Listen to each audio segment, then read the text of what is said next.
All right. The card on the bottom of the deck is the Nine of Swords card. And the Nine of Swords is about emotional pain.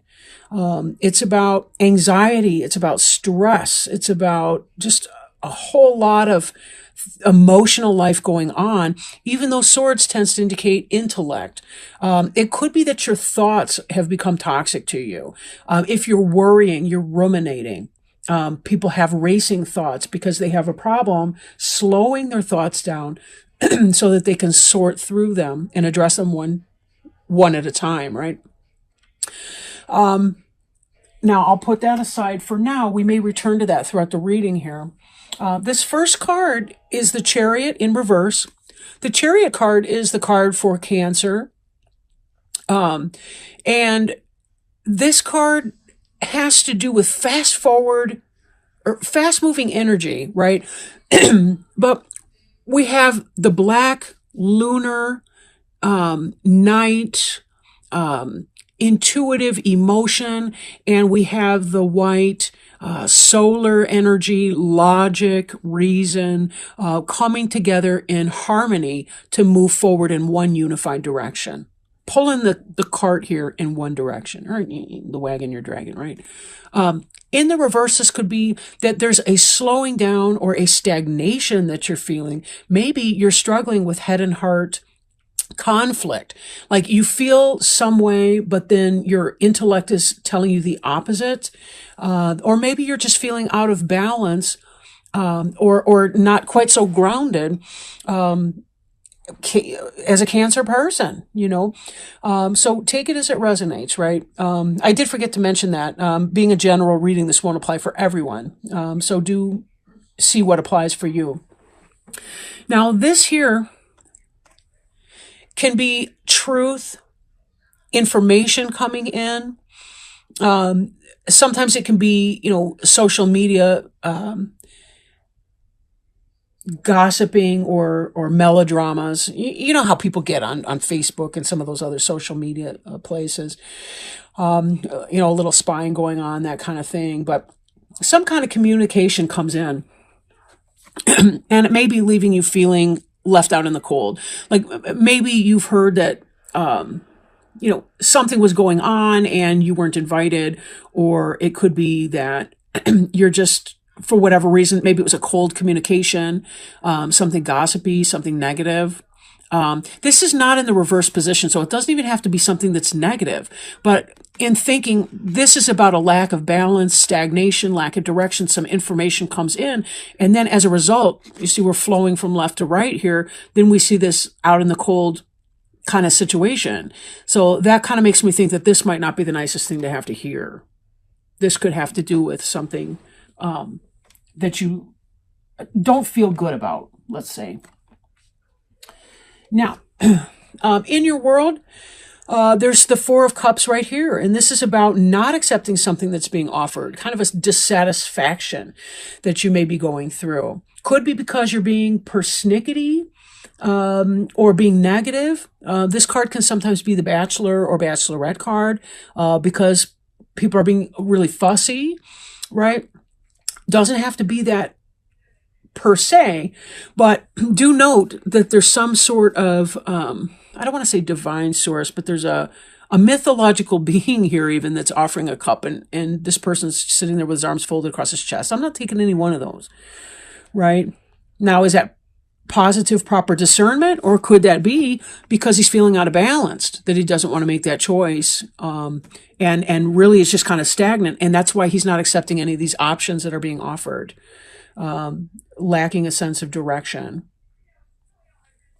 This here, the Two of Wands, is in the reverse position. Typically, it's about somebody who's looking out over the horizon, who's trying to make a decision about two things.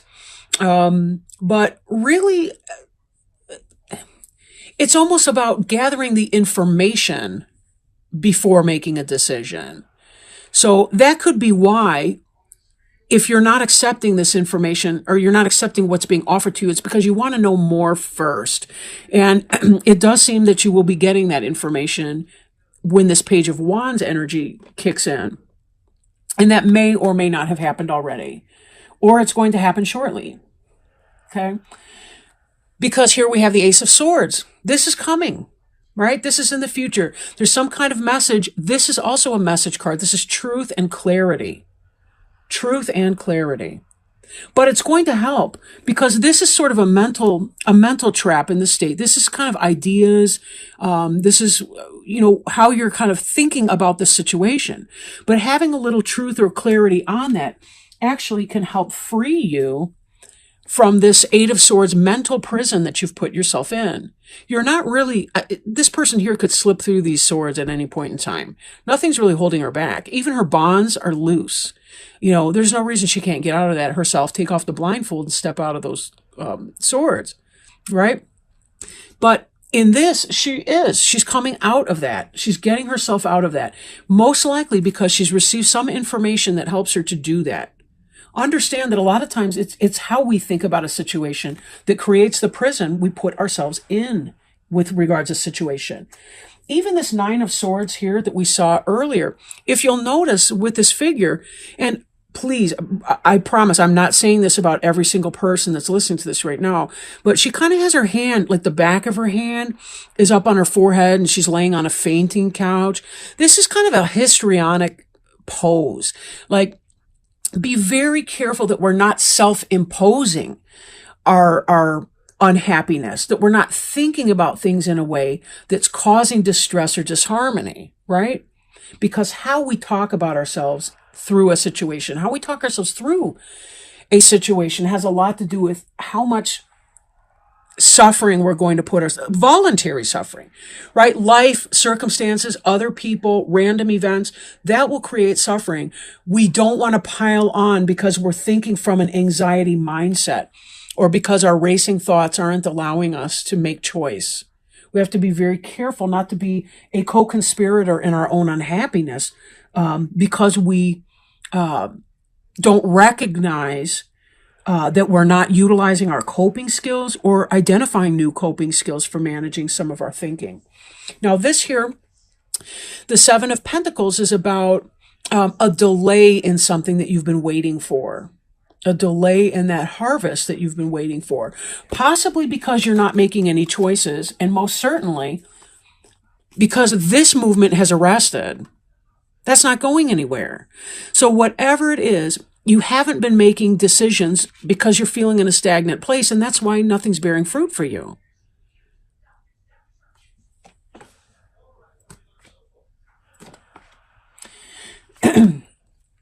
Now, there is some kind of death here, but I feel that it has more to do with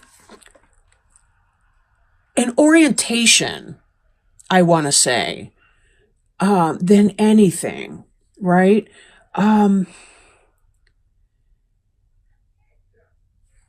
There's some kind of communication here that comes in. You're hoping for this clarity.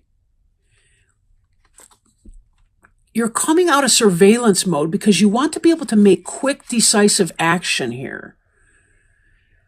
This action may make some big change for you, but it's going to affect you. I really don't see a whole lot of other people in this reading. I think this is an internal process that you're experiencing. You're feeling left out in the cold, but someone's going to say something or tell you some kind of truth, and you're going to get out of your prison. It's kind of like if you're walking down the street and you see somebody on the sidewalk on the far opposite side of the street, and you wave at them and they don't wave back, and you think to yourself, well, they hate me. Did I make them mad? That kind of thing. But then come to find out later on, they lost their glasses or their contact lens, or they didn't see you, or they were in a hurry or something like that. And then we have to reassess, oh, I put myself through that hell wondering what I had done to offend them. It wasn't even about that. It was completely unrelated. So this has a lot to do with the power of your own thoughts and thinking.